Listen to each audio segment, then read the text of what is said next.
Yay. Hi. Welcome to the Compassionate Communication mini course.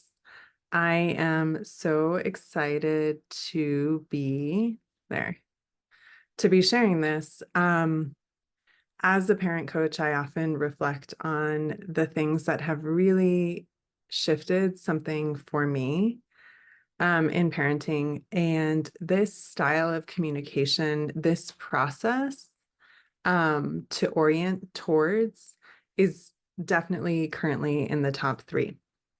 Um, so I know it feels a little hyperbolic to say never feel stuck, lost, helpless, or overwhelmed in communication or conflict again. Um, and I really do think this moves the needle towards that feeling like it is indeed the case. So before we get into it, here's just a little bit about me so you know who I am and who is delivering this information to you. I am a relationship and a parenting coach, and I specialize in misbehavior, miscommunication, conflict, and neurodiversity. A lot of times, neurodiversity and misbehavior and miscommunication and conflict are kind of coupled. It's like the neurodiversity that's creating the friction. But I also love working with anyone who is struggling in a relationship where it feels like stagnant or like you want to stay together, but it feels like you're settling, or there's just this like one pattern that you find yourself in. Um, so I do identify as both autistic and ADHD. That being said, I am a first child, 80s birth, um, assigned female at birth person. And so as a kid growing up, I was actually in like gifted programs, which created a lot of anxiety because I was smart and I was curious. And I was also incredibly self-conscious and anxious. And I had a lot of kind of maladaptive behaviors that ended up leading to like procrastination or just all kinds of struggles in school. Um, my first degree was actually in astrophysics. And it's kind of ironic because these days I do way more astrology than I do astrophysics. I think I put that there just to reassure people that I am very aware of the scientific method. I am a very scientific person, and I am a very mystical person, and those two things can absolutely coexist. So I am a mom. I'm really believe in there's a certain integrity and depth of experience that comes with coaching on things that you have experienced. And I don't think I would be a parent coach or a very good parent coach if I wasn't a parent myself. So I have two kiddos.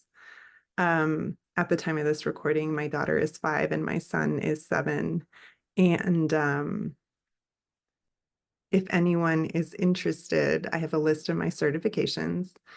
So I am a doubly certified coach. I'm a certified integrative change coach and also a certified family coach. I'm also a certified hypnotherapist, and I'm also a certified yoga instructor. And I am certified in embodiment and regulation strategies, which is based on the polyvagal theory. And I am a certified trauma-informed practitioner as well. And then if you are curious about the astrology and the human design, I am an Aquarius sun, Aries moon, Leo rising. And in human design, I'm a 5/1 sacral generator. And if you don't know what that means, come work with me. Um, and we can do your astrology and human design. But for some people, it's really fun to know that. Okay, so let's get into it. I definitely don't want this course to take very long. I want it to be a true mini course.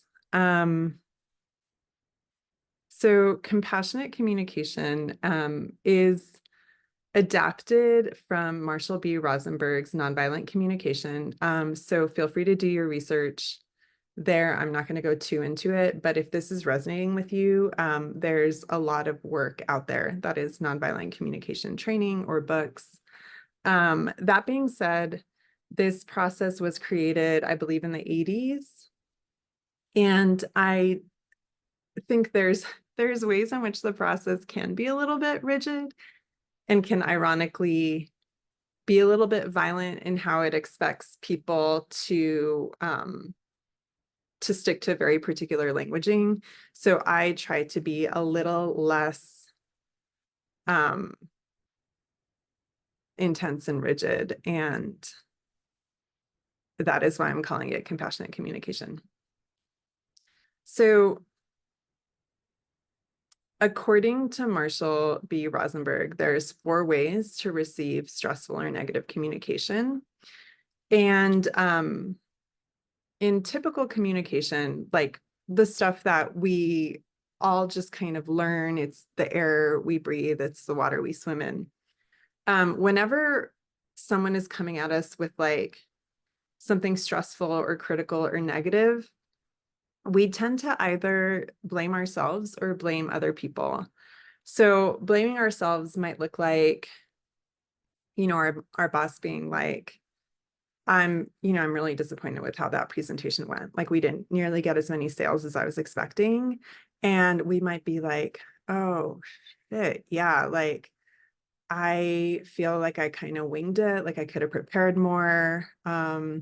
Bummer, like that presentation really could have been better. And that's an example of, blaming ourselves or accepting blame. Another example might be, especially for moms, like our kid might be struggling with misbehavior or struggling in school. And the story we tell ourselves might be, like if I wasn't working, like if I was a stay-at-home mom, this would probably be better. Like this is my fault for just putting too much on my plate. So that's another example of where we kind of blame ourselves. And then that is usually accompanied by these feelings of shame or guilt or self-criticism or kind of defensiveness. And a lot of times we will also blame others or alternatively blame others. And so we see this a lot with like little kids that have peers where one example from my life is like my little guy was running around and he stepped on a Lego and it hurt his foot. And he was like, "Ow, sister, why'd you put that Lego there?" And like the Lego had been there for, a few days at this point. Legos are his toys. Like in all likelihood, he was the one that like left the Lego on the floor. But there's just this inclination to like externalize blame. Because it somehow feels good to our system. It helps like give meaning to our pain. A lot of times, like if we're running late to work, it feels a lot better to like blame the traffic than to kind of take responsibility and be like, maybe we should have woken up earlier. So if we're blaming others, there can be feelings of like self-righteousness, superiority, defensiveness, anger, or vengefulness. So that's typical communication. Let's see how compassionate communication works. So these are the 3rd and 4th ways to receive stressful or negative communication. One is to sense into our own feelings and needs. And one is to sense into like the other person who is in this kind of dialogue with us, who is delivering the stressful or negative communication, to sense into their feelings and needs, like what is underneath this communication. So this requires slowing down. This really requires slowing down because a lot of times when we are wanting to blame ourselves or others, we've told ourselves a story, we've jumped like 5 steps ahead in the narrative, and those 5 steps are full of assumptions and expectations that we actually haven't cross-checked with the other person's subjective experience or even with consensus reality. And the idea is that if we can just take a beat to sense into our own feelings and needs, like, I'm feeling really overwhelmed or I'm feeling really hurt, and I actually have a need for some understanding, or I have a need to just be given a second chance. Um, Ideally, what we're feeling is self-compassion, grace, understanding, empathy, just like a spaciousness around the human experience. And same for like sensing into the other person's feelings and needs. Like our boss may be coming at us hot and heavy, but if we are able to kind of stay grounded, we might feel or take a guess that, like, maybe they're stressed out, like maybe their higher ups are on their case, or like, maybe they had a stressful morning, maybe they had a fight with their partner. And that's kind of why they have this short fuse. There's a lot of times with humans, there's kind of this discharge or there's this displacement where a lot of other small things are contributing to our overall kind of affect and our overall bandwidth. And then sometimes we displace. This is actually, to use a stereotypical example of like 1950s families where like the dad would go to work and get like super stressed out at work and just come home and discharge all that stress on the family by yelling.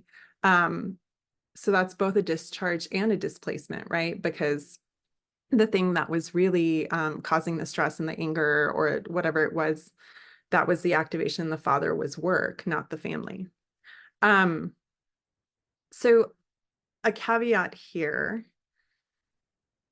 no one knows how to do this.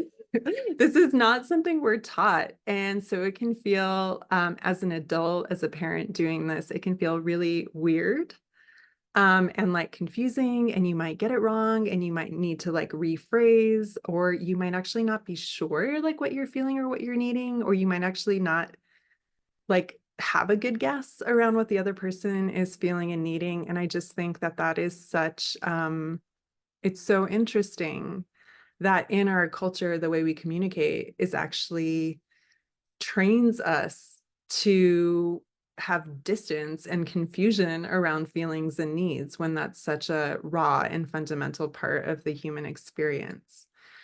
So kids will need help with this. I have found it's pretty unreasonable to expect them to learn this model. And so what works with kids is to continue to model it yourself. And I had a mom call it leading the witness, but when you're trying to, kind of get at what their feelings and their needs are, instead of just asking very open-endedly, like, hey, what are you feeling? What are you needing? Um, you do kind of lead the witness. Like you take your best guess and then you just ask them to like confirm or to add on, or if that's not right, like just kind of help them begin to shape their way. Um, and lastly, one of the kind of issues that I have with original nonviolent communication is that there's this like kind of ironic paradox where like it's a really great way to communicate. And also, if we're like forcing or requiring others to communicate in this way, then all of a sudden we're no longer nonviolently communicating. So if this works for you, great. Continue to model it, continue to translate for your kids, but